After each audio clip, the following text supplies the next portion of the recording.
Everything should be good to go. Hey, hey, hey, hey, hey. How y'all doing? Come here right now. Let's get into it. We got some things to talk about tonight. I hope y'all can hear me. Matter of fact, no, I want to get the timestamp for this. You guys, we're gonna be talking about the case tonight. It's so many things to cover. So I was gonna just reschedule because I got behind because I actually had missed some parts of the case, but I caught up on last night. So thank you guys for coming to my channel at Becoming King Laces. We're always becoming over here. You guys gonna watch me be becoming every single day. We still got more purge content coming. I might kind of go into it at the end, but if I don't, then I'll definitely do something tomorrow because I got a lot of things I need to say. So I need to be, speaking on a lot of things on a daily. So that way, by the time my birthday comes, the end of the year, I can move on with my life. And I can't wait, y'all, because I'm going to be so free and feel so free. But as of right now, we on Thugger. Young Thug, truly humble under God. You did. So basically, because the cases are so long, right? I would like to, right as of tonight, because I don't want to keep y'all too long. It's already 10:30. This is actually the time that I would like to be ending my live rather than coming live. But I've got to make sure I do something on this content, or else I'll get way too far behind. Hey, Miss T, how you doing, T? I'm glad you're here with me. I appreciate it. I was really worried that nobody would get the notification because I had to reschedule it. Like at first I did it for like 9:30 or something like that, and I had to go to 10:30. So I'm glad that you in here. Um, because I didn't think nobody was gonna even be in here because I didn't think no one would get the notification. But you can hear me pretty good. Everything good, T. Before I get started, let me go ahead and get my handy dandy glasses, girl. Okay, okay, okay. Thank you so much. Thank you. Thank you, girl, so much. Thank you. Thank you. Man, this Young Thug case is getting so interesting. It's getting more and more interesting as we go. Things are just getting crazy. It really is. I want to go ahead and get right to it so we don't have to be up all night with this. Thank you so much, Tito. I appreciate you being here. So let me go ahead and go to, I got everything pulled up already. Okay, you know what? The first thing that I'm gonna start off with is the the video. This is a circus. Line Crime. Shout out to Line Crime Network. I love their network. Um, they did a video about 1 day ago. It says the title of it is "This is a Circus: Top 10 Odd Moments from Young Thug's Rico Trial." I'm gonna go ahead and play this one first because this will fill in the blanks for a lot of the things that I missed, and it is very entertaining. So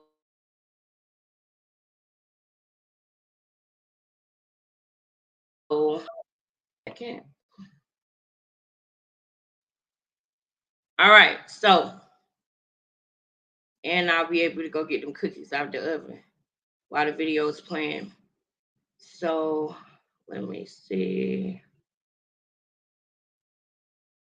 Um, full screen. Where my mouse at? There it is over there. Let me turn on my mouse. I won't be having to do that.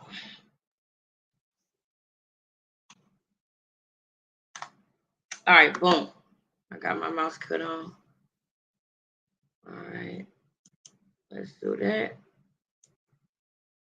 Oh, the mouse makes it so much easier.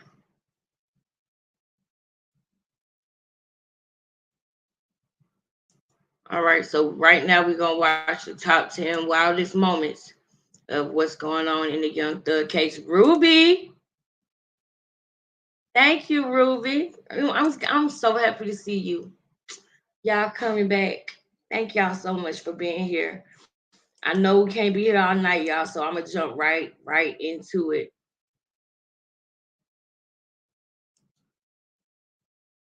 Yes, yes. Thank you so much. All right, so let's get into it, y'all. I'm gonna go ahead and share the screen.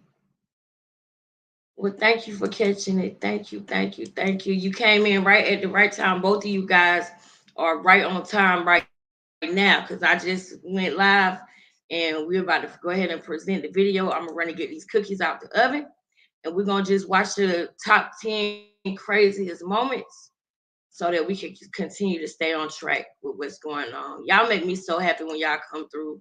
Like y'all really do. Thank y'all so much. All right, boom, boom, boom. We in there. All right, let's go.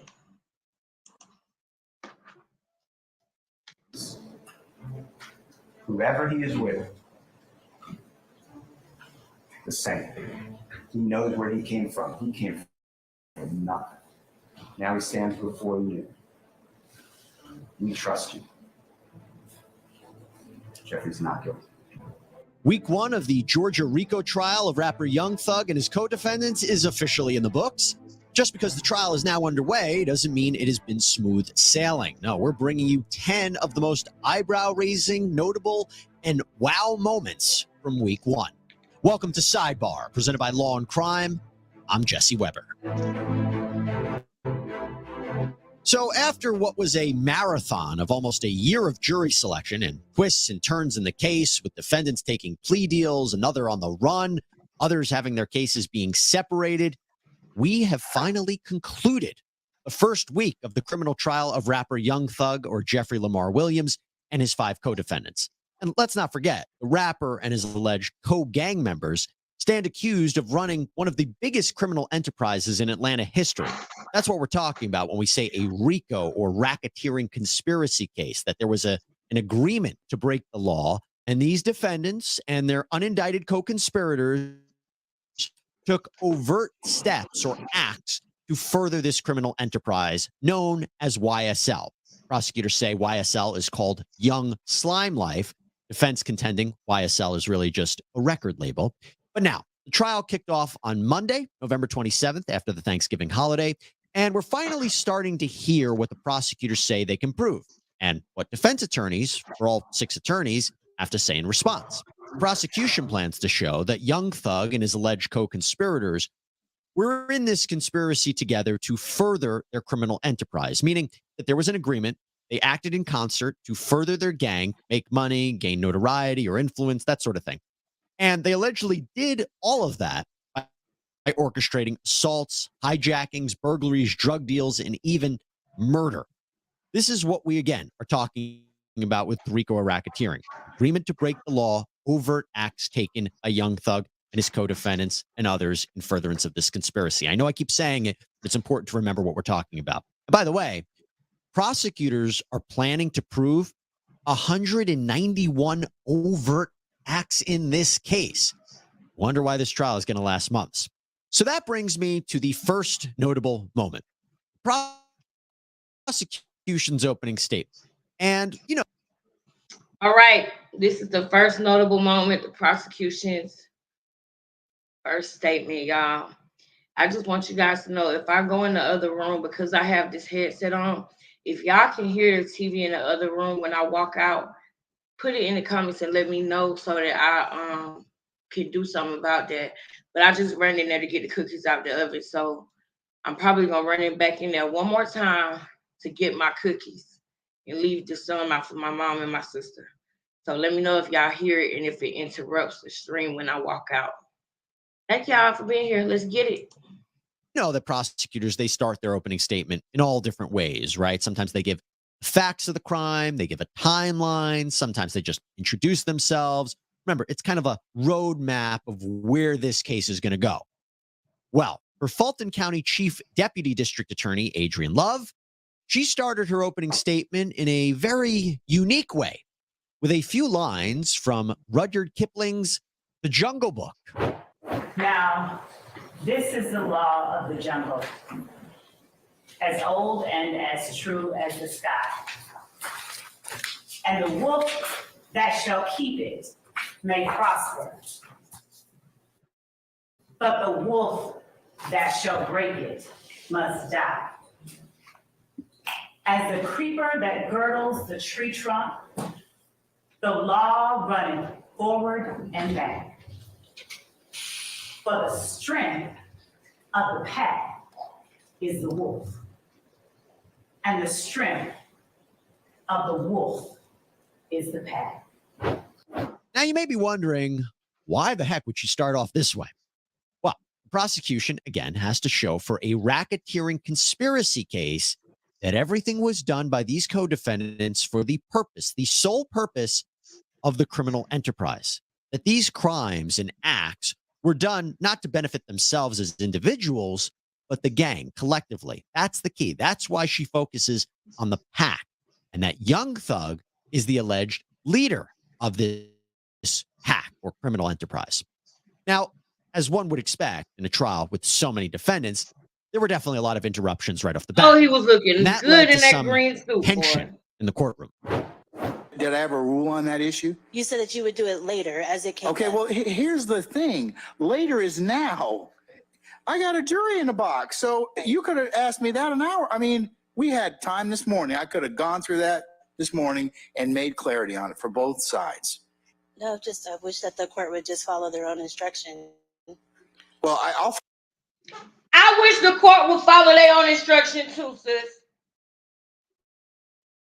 How is he getting on to this attorney for reminding him of his own instruction that is being vehemently ignored by the prosecution?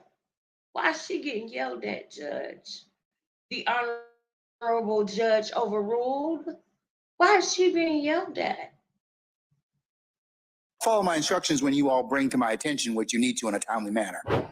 Yeah. And one of the biggest interruptions came during Prosecutor Love's opening statement. And their actions during the dates that are listed in this indictment are what we are asking that you pay close attention to and you evaluate. Right. It- You have an objection? Yes, sir. Basis. Motion. Ladies and gentlemen, this is one of our breaks. I'm going to need to probably ask you to retire.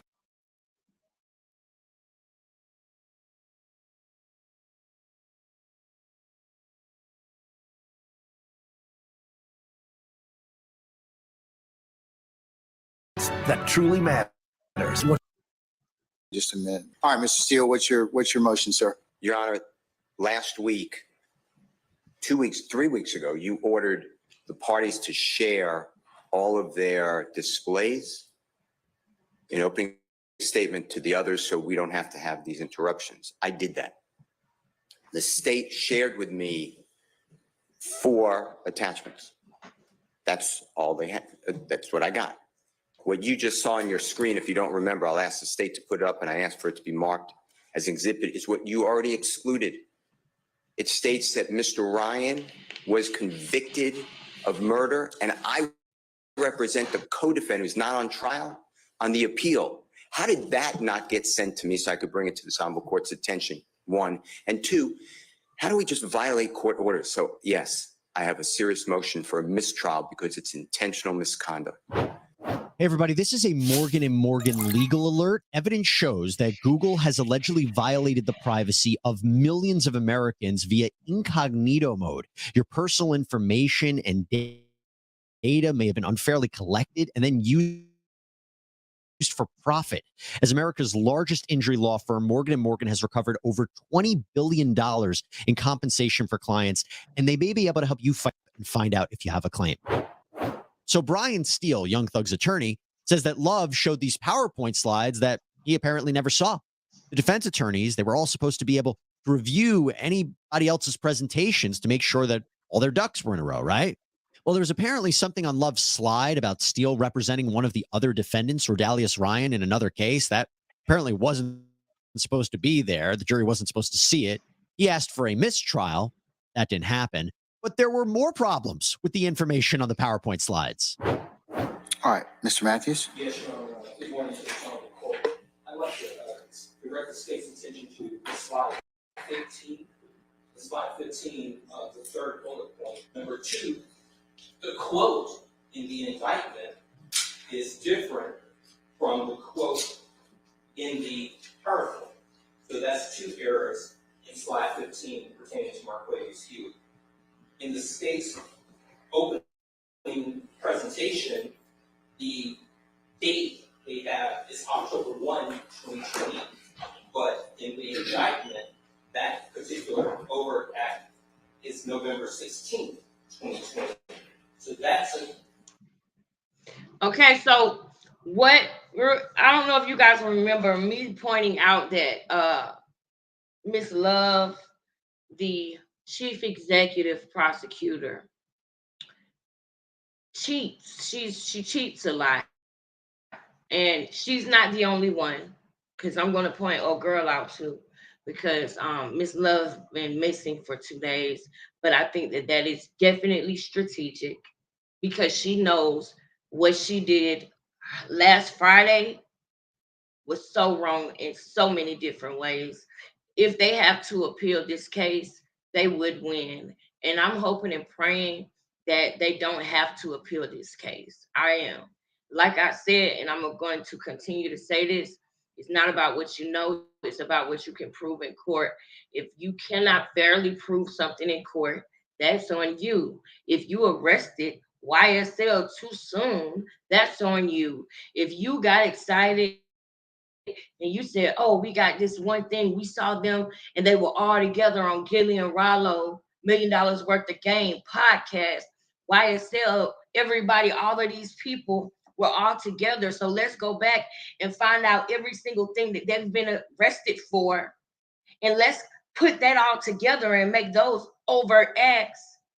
Let's listen. Oh, we heard this in this song, because you better believe that they was studying the music before they put the whole case together.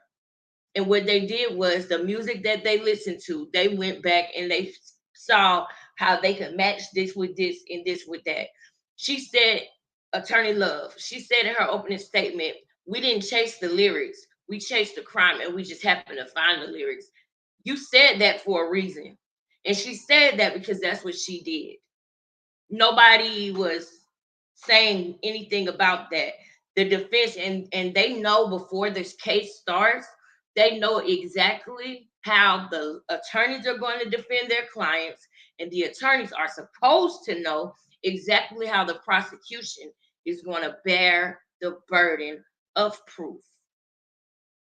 But the prosecution likes to have secret surprises and do things like that, while the defense is being overruled all the time by the judge, having to write assessments and 5,000-word essays that need to be in law review in order for it to be sufficient, paying $1,000 fines, having to buy everybody lunch, being in contempt of court for several different reasons.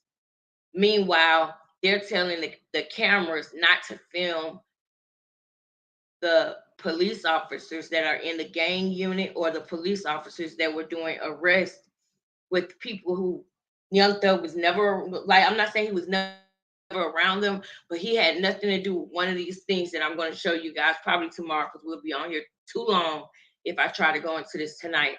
But what I'm saying is, with this attorney is saying how it was on the indictment, it said October 1, but on the slide it said November 15th. Those little nuances that she likes to try to change and switch around in hopes that nobody would see it. You decided to have a RICO case, Ms. Love. You got excited to be doing the first RICO case in Georgia, and you thought it was going to be a slam dunk case, and you didn't think about the fact that it was going to be you, versus all 26 of those attorneys of those men that you indicted. And so then they started trying to hand out plea after plea after plea, so they would not have to deal with so many lawyers. And they got it down from 20-something people to 6 people. And you still are trying to do tricks you're changing the words in the slide because you want the jury to see that. And she knows that no matter whether you tell the jury to disregard it or not, once the jury has seen something, how can they disregard it? You're doing that for a reason. You know that they're going to have a motion against it. You know that they're going to catch it and they're going to say something about it, but you're still doing it because you want to at least get it in the jury's face. Because you know that once they have seen it, no matter what you say, they saw it. And that's not practicing law under the oath that you took, under the oath that she took. But I'm not going to hold y'all too long tonight, so let me let this go. The third error in the case opening slide presentation, so those need to be corrected to mirror the indictment. On behalf of Mr. Stillwell, slide number 47, it suggests that Mr. Stillwell is still committing crimes on behalf of the gang even after being indicted on these charges. And my understanding was that anything that you had not ruled upon, we were not supposed to reference or discuss in opening statements. So those are clear references to unindicted charges that we did not get a ruling on its admissibility yet. Do I have any further objection, or are there any further objections to the state's PowerPoint? Your Honor, I was unaware that there was. Now you notice he said, do I have any further objections? As we go through this case, we're going to start to see and hear things from the judge that outright let you know that the judge, his team is the prosecution. That's whose side he's on. That's who he's rooting for. That's who he's pulling for. And that's who he's willing to put his integrity, oath, and job on the line for. They got to get this win in this case. And he knows that they're doing things completely wrong. And they could literally get a mistrial. But he denied the motion for a mistrial, even though what Ms. Love did was completely unethical. And she did it purposely. Let's go, Brian. James, I apologize. No one told me that. I didn't get an email to that or text. I told you all to do that during lunch. That was my last conversation with you all before I went ahead and broke for lunch. You know, you all don't listen to the court, and it's going to get you all in a lot of hot water. You need to listen to me when I tell you something, and don't rely upon your own understanding. These jurors are waiting back there. We are dallying out here. So you didn't follow my instructions, Mr. Steele. I mean. Now you heard that. He said you didn't follow my instructions, Mr. Steele. So he can tear into the defense. But when the prosecution doesn't follow his instruction, which most of the time is them, this might be the one time Mr. Steele misheard or did not catch something. And he's man enough to stand up and say that. Meanwhile, these people down here, this lady, where's my this lady right here, her right in front of us with the black hair and the glasses, her and her partner, Miss Love, they don't follow the court's instruction at all, ever. And he does not talk to them like this until he just has to.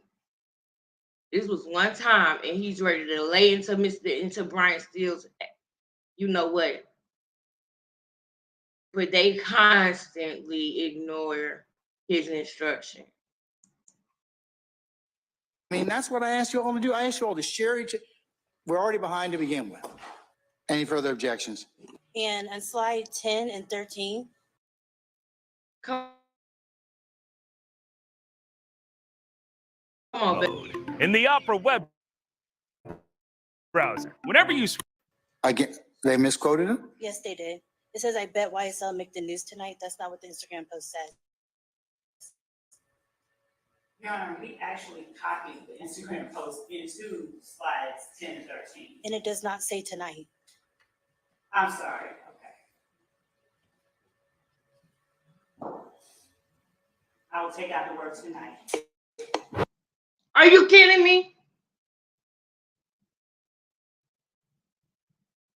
They're showing the Instagram post on the slide to the jury. She said, we copied and pasted. You told a bold-faced lie. It does not say tonight. And all she has to say is, I'm sorry. I'll take out the word tonight. And is the judge laying into her? Is the judge getting on her ass? No. And she, guess what? She doesn't care because the jury saw the word tonight. Are you kidding me?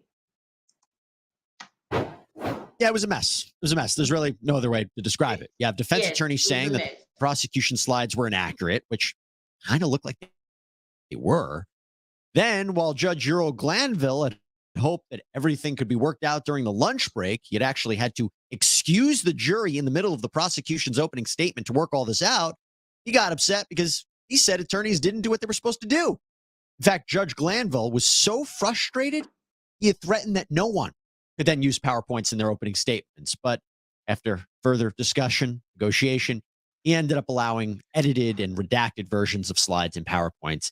And after over 2 hours, the jury finally came back in to hear the continuation of the opening statements. That was day one, everybody. That was day one. Now let's talk about day two. So it's Tuesday, and we heard from Mr. Steele once again. This time, it was for him to deliver his opening statement on behalf of his client, Young Thug. And he addressed several key issues, but one of the biggest talking points seemed to be that Young Thug doesn't really buy into our justice system anyway. In this environment of severe poverty, severe crime,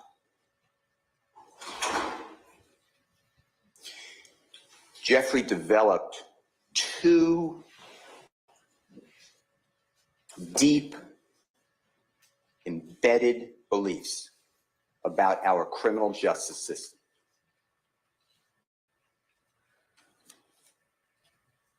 The first one is that it is not justice. Our criminal justice system was not just, at least for people that he saw. Jeffrey thinks that the entire justice system is corrupt. It should be blown up. And everybody who feeds into that are awful people, stealing lives away from others. Wow. Some strong words right there, especially as we're in a court of law as part of the justice system. But his point is for the jury to understand the context and surroundings of Jeffrey Wiliams' life. Seems to me Steele was trying to portray Wiliams as a misunderstood artist who's being persecuted for his craft.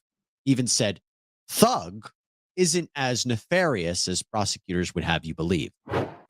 It was his pact that if he could ever make it as a musical artist and help his family, himself, and as many others out of this endless cycle of hopelessness, he would be truly humble under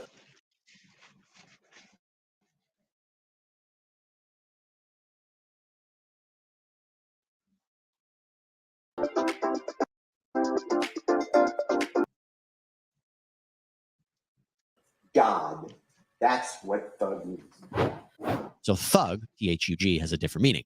And he also had another explanation for the jury about one of Thug's songs with Gunna, a YSL member who took a plea deal last year. And the prosecution is targeting, that's Jeffrey taking a selfie in the mirror, and he has his hand up, and the indictment that the prosecution had the grand jury return says he's holding up a blood sign, and that furthers this conspiracy. There's nothing wrong with holding up a blood sign, but that's not a blood sign. A blood sign is like this, it looks like a bee. That is a P. Jeffrey's fingers are down. And what you'll learn is that Jeffrey just released with Sergio Kitchens, performed known as Gunna, a song that is wildly popular. It's around the globe. It's called Pushing P. And it's positivity. It means any circumstance you're in, if you think positively about something, you can make it through. You're pushing.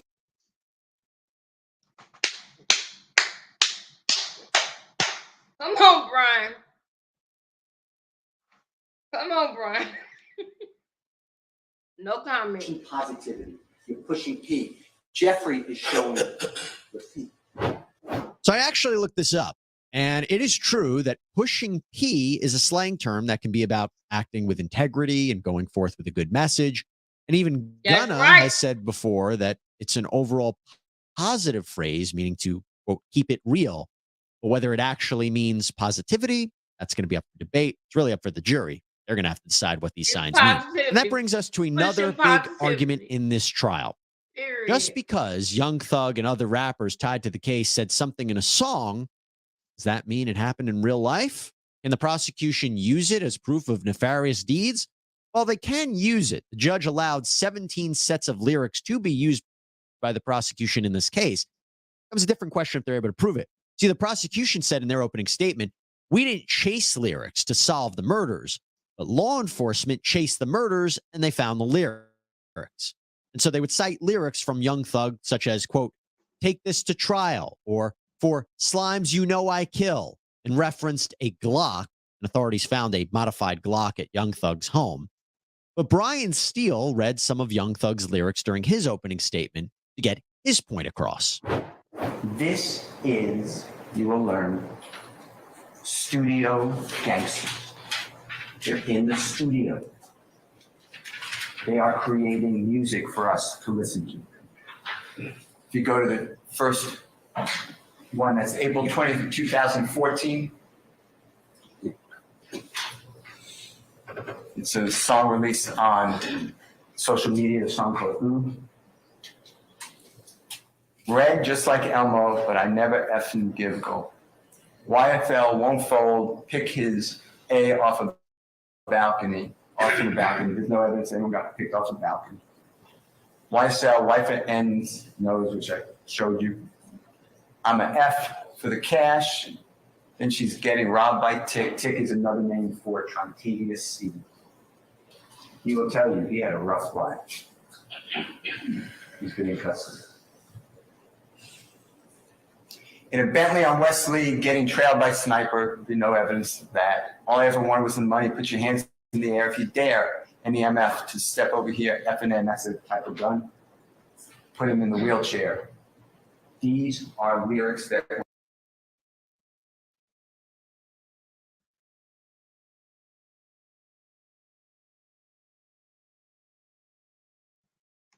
Every year, millions of Americans experience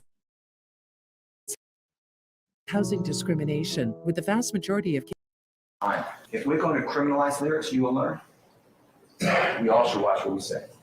It's April 16, 2021. Jeffery released a song on YouTube. Really be slime. The lyrics, my end really, they slime. We committing them crimes. Hop out and shoot. Rolling up for the gang. Want to be slime? Go catch a body.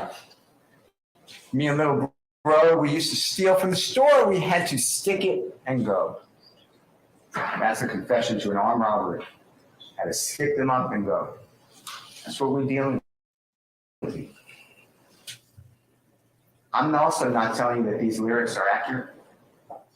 This is the interpretation of the City of Atlanta Police Department and the District Attorney's Office of Fulton County. You will not hear from the District Attorney's Office. Call one witness who's an expert in lyrics, in rap, in hip hop, in gangster rap. They're not going to do it. They're going to do it through gang experts, because the gang experts know what they're doing. And they have 5 gang experts, but they really have 1, because you're not going to get experts from different jurisdictions. from different types of teachings, from different learnings, from different thoughts.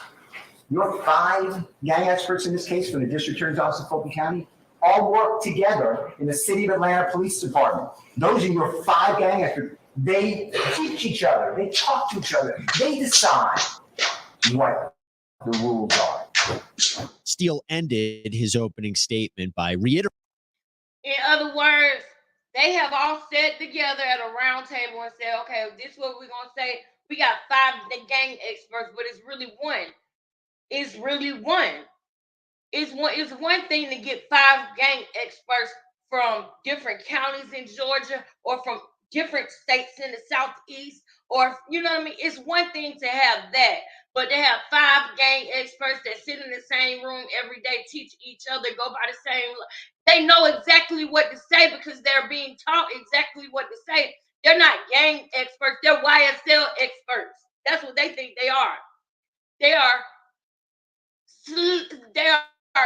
Cleveland experts because that's all they focus on. I guarantee you, if you ask them anything about any other gang or so-called gang in Atlanta, free band gang, I bet you they can't tell you nothing about it. If they're gang experts, they should be gang experts from all around the board. Let's think of if every label that ends in the word gang would be on trial at this point, first of all.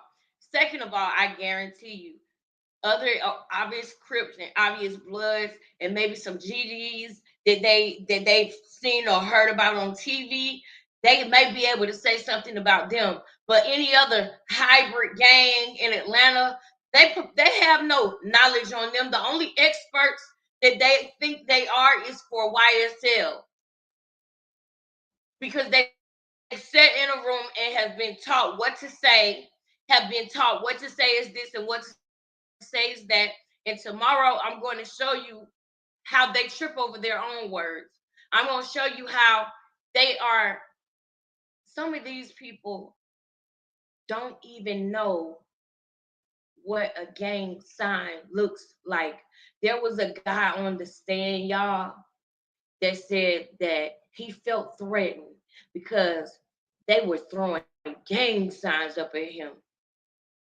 And he was asked, what gang sign were they throwing up? What did the sign look like? I don't know. How did you know it was a gang sign? I don't know. It was just the way that it felt and the aggression that was used when he threw his hands up. So if you throw up 5 fingers when you mad at a police officer, it's a gang sign. Like, man, I'm not gonna hold y'all for too long. I'm gonna shut up so we can let this get through. But I definitely I want to make sure I'm coming to y'all every day. I was live last night, but it wasn't for long, and I didn't know that I had put it on private until a little bit ago. So sorry about that. But I just want to make sure that I'm clocking in and logging into YouTube every day, no matter what type of day that I had, no matter what's going on. Consistency breeds excellence, and this is about to be a big year for me. I'm claiming it. So consistency is the first thing that I want to make sure that I'm starting with. Let me shut up. Let me let it go. Reiterating that Young Thug was targeted and doesn't trust this legal system. Now, moving on, Angela D. Wiliams is the defense attorney for man I mentioned before, Rodalius Ryan. He's part of this RICO trial, but he's already serving a life sentence for killing another teen when they were both just 15 years old. In her opening statement, all right, all I want to say is this. He's serving a life sentence for killing another teen when they were 15 years old. He didn't do it for Jeffery Wiliams. You understand what I'm saying? He didn't do it for Jeffery Wiliams. So if he didn't do that for Jeffery Wiliams, whatever else y'all have indicted him for, you can't say he did for Jeffery Wiliams. This guy, this young man that apparently was going down the wrong road, just happened to live in the same neighborhood or near Jeffery Wiliams or know somebody who knows somebody, or maybe Jeff had him around him to try to help him and save his life. Maybe he brought him around him so that he would stop getting into trouble. It happens all the time. That's like honestly, that's like having a sponsor in a drug program or something. Your sponsor don't go down for the mistake you make if you choose to relapse. So if Young Thug say, hey, y'all come around me, I want to help y'all out. And then when they go about their business and they done with the show, or they come out of the studio and they got to go back to their real lives because they don't live in the mansion that he do, and they choose to commit crimes, that should not be all put on him. But it's put on him because he the one with the money. He's the star, and he's the one that could change people's lives in a positive way as well, not just a negative way. I'm sorry, y'all. I just wanted to say that. Wiliams said that her client's case was included just to make things more complicated. And she uses some colorful language to describe this. Poor, young, convenient. That's all it takes to become a target of the state. I'm gonna break that down for you. Poor. Rodriguez was born on a couch. Let that sink in. He was born on a couch. From day one that he was brought into this world, he has been fighting to survive. The only time the state cares about poor people is when they can exploit them. Rodriguez had to do what he's had to do since day one, survive in prison. And if you look at Rodriguez, you can see he's maybe 100 pounds soaking wet. So he posts things. He posts things on Instagram. And I wouldn't even call them Instagram posts. I would call it a survival post. He has to boast. He has to be boastful. He has to show people, this is what I have. Because he has to protect himself. It's prison. We're basically just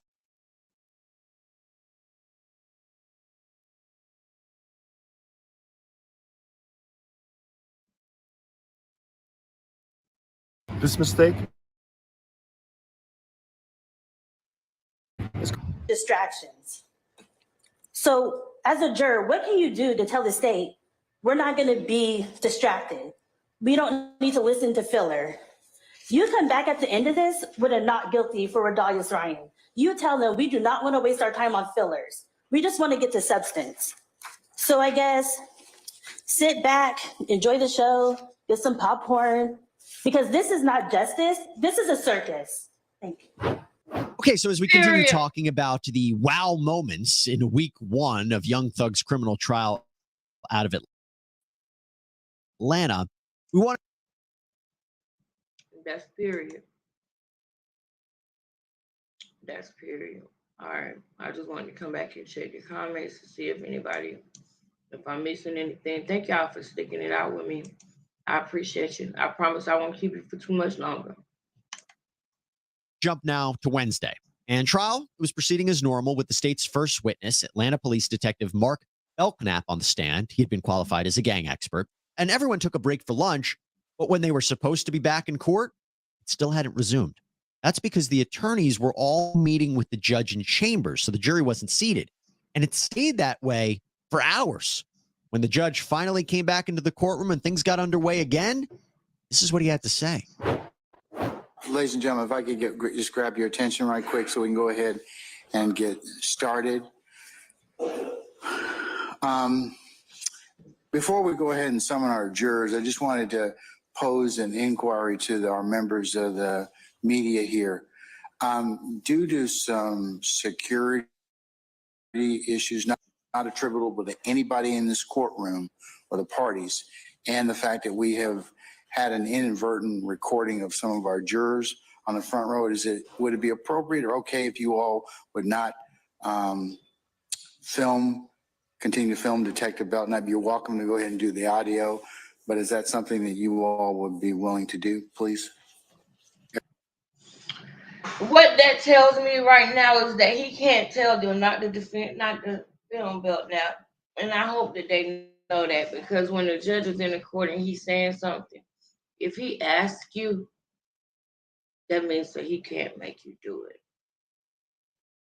I noticed that he called Law and Crime up to the stand this morning.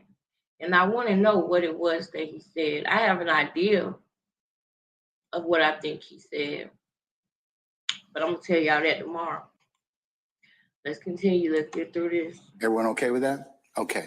All right, we're gonna go ahead and call for our jurors at this point in time, and let's summon Detective Belknap, please. So a couple of things to break down here that maybe aren't really related to each other. First of all, a few of the jurors were apparently inadvertently shown for a few moments on camera, which of course is a big no-no. You can't have that.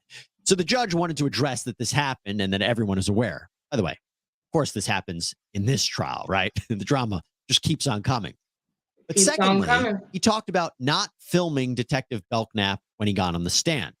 By the way, Belknap had been on the stand for quite a while with his face on camera, but there were evidently some concerns. So he would no longer be shown on camera, which is interesting because doesn't it seem like the harm has already been done? And apparently, we're trying to get confirmation of this, but at the time of this recording, moving forward, we might not be able to show any of the witnesses' faces on the stand for security purposes. I think we're trying to get a little bit more clarity on that. We'll let you know what the update is there. But now going to Thursday, day 4, and we have another Atlanta police detective on the stand. Again, the judge asked the media to not show the officer on the stand, but we have audio and we can hear the questions and the answers. So Captain Reginald Pettis, an APD veteran of almost, I believe, 20 years, was talking about an incident in 2013 when he was a plainclothes officer involving a man named Trontavious Stevens. I'm going to give you some background on Stevens. So prosecutors report that Stevens is one of the Is that you could gray be hair? entitled to a 5 or 6 figure payout if you were in a traffic collision within the past 2 years. Yes. Is that gray hair on Trontavious Stevens? co-founders of YSL alongside young. It was the YouTubers.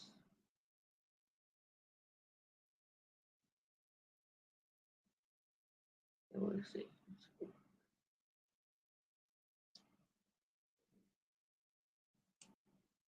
Hold on, I gotta remember. He entered a plea deal last December. He was the 8th alleged What you YSL mean, member to take the what plea. was the YouTubers? And as I'm part of his lost. deal, he is required to testify if called upon during trial. So Stevens was indicted on a felony charge of aggravated assault with a deadly weapon for this January 2013 situation at an Atlanta apartment complex. It's actually the first overt act in this indictment.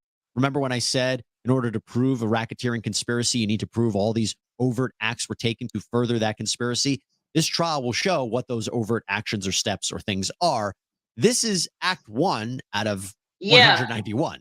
So back to Captain Pettis' testimony on Thursday, he says Stevens pointed a gun at him and his partner.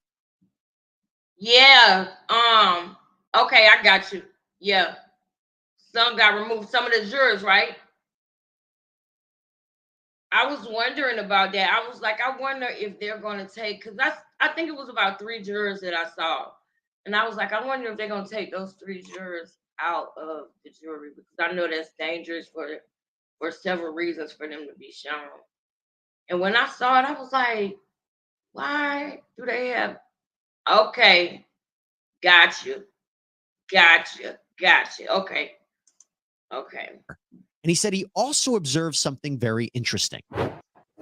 I observed them Dennis Byron was come there. out of the building. I knew it. Attention. I knew Dennis Byron was gonna be there, girl. Okay. I'm definitely gonna do that because I knew Dennis Byron was gonna be there because he right there. You know what? I'm definitely gonna go to his videos. Definitely.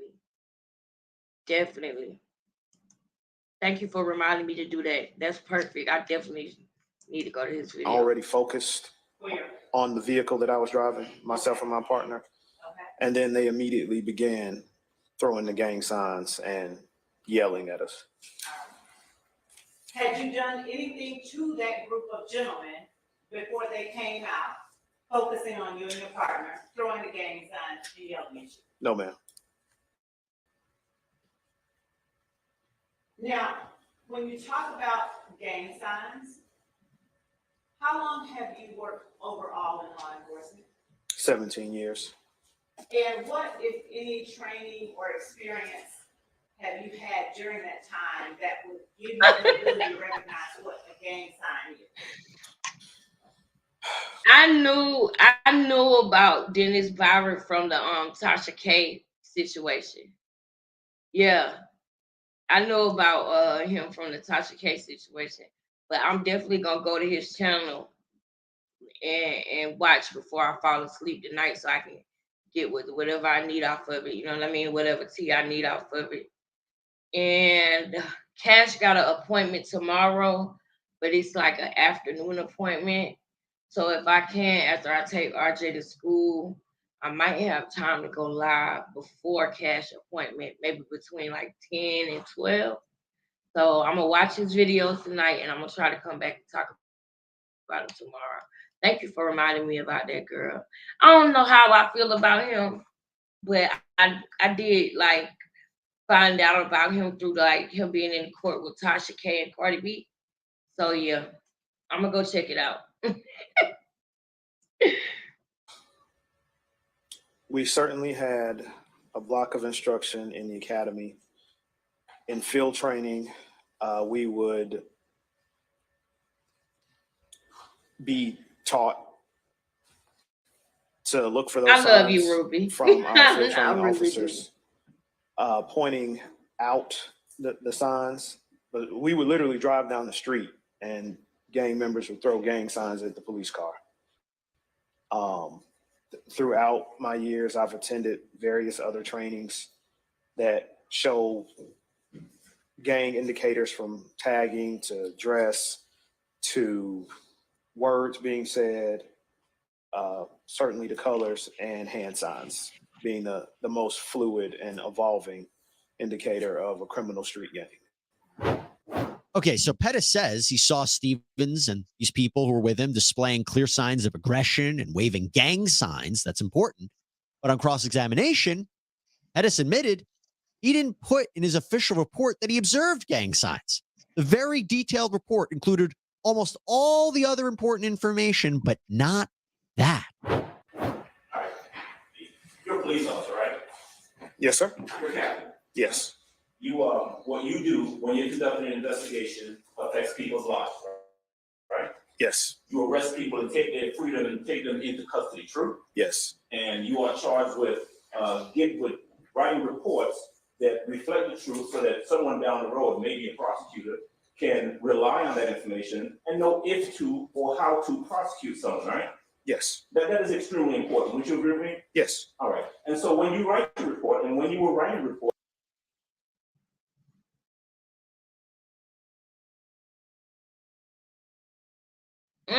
I love when he get up there.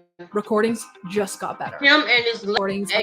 that girl is on fire. was back in The lady I'm gonna show y'all 2013, tomorrow. those things were just as important then as they are today in this courtroom, right? Yes. Okay. And so you weren't a rookie officer back in 2013. You had been on the force for some 7 years? Yes. Okay. And so before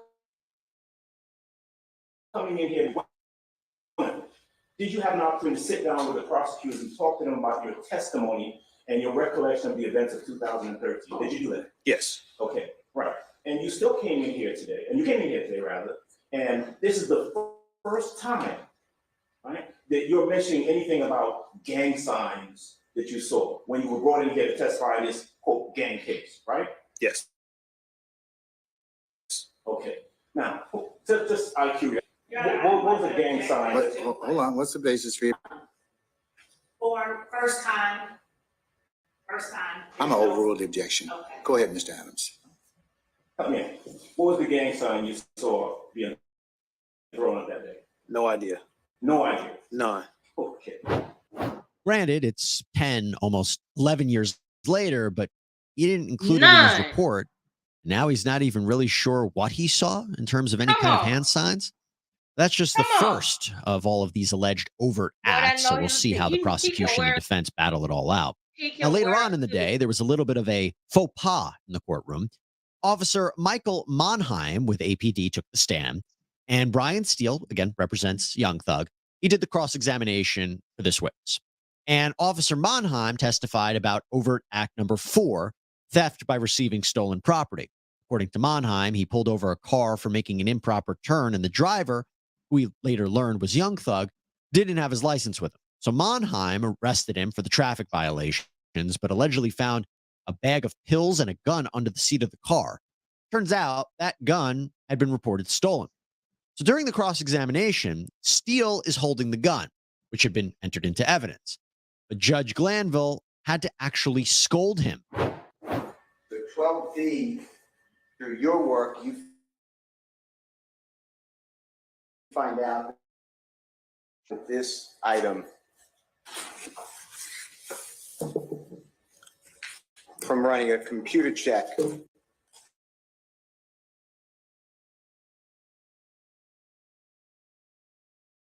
comes up stolen from this. You found the item, though, underneath the passenger seat. Mr. Point, the muzzle always downward, no matter if it's unloaded, okay? I know it's unloaded, but yes, You sir. make everybody nervous, okay? To include Mr. Kearns, who you're pointing it at. All right. I apologize, sir. Now, while there was a bit of levity there, as the day wore on, Judge Glanville lost his patience more and more with all the lawyers involved in this case, but especially the prosecutor, Adrian Love. Here are some of the highlights from the end of court on Thursday after the jury was dismissed around 6 p.m. And this concerned a list of witnesses that are supposed to be interviewed in the case and a juror issue. Given that we have witnesses on this list like Detective James Thorpe, who is at the Atlanta Police Department every day, and You told me that yesterday. No, no. And what did I tell you? Your Honor, What I tell you yesterday? I'm not going back through this, Ms. Love. I'm not asking that the court not require it. I'm asking that the court inquire of counsel whether they have actually made efforts to reach these people. That's all. Because I think it's a little, I'm going to do exactly as the court directed. But Your Honor, I don't think that. Then why are we having the same conversation again, Ms. Love? Because this is the third time we've had this conversation. Monday the 4th, we'll look at a hard list for the court's consideration. And is there anything else at this point in time? Your Honor, did juror number 39? Yo, would you stay out of my business, Miss Love? Oh, well. Stay out of my business. Judge, I got it.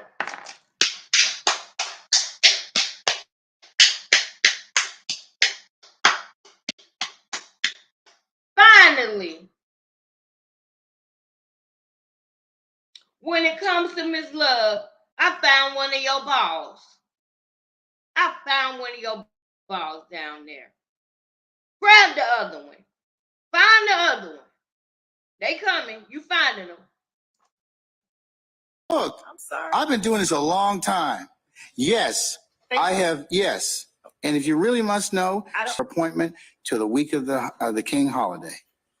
You happy? No, you're not happy. But anyways, that's it.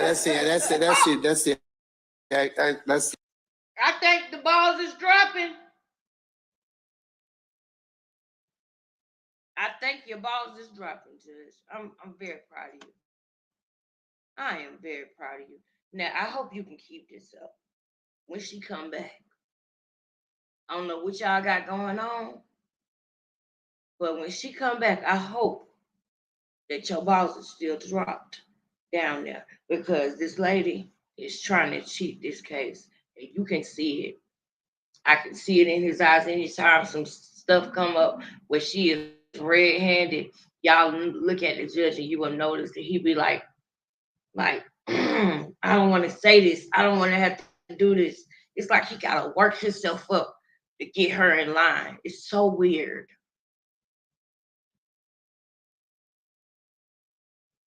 I got to figure out a way to, we need to, the explanation you're going to get. I'm on top of it. There you have it. Court was adjourned on Friday. Probably a good thing, right? To take a break. It has honestly been quite a week.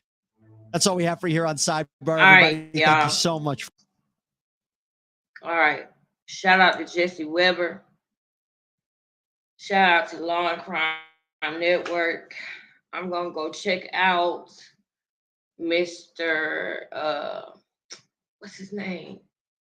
I'm going to go check out Dennis Byron channel tonight as I get some rest.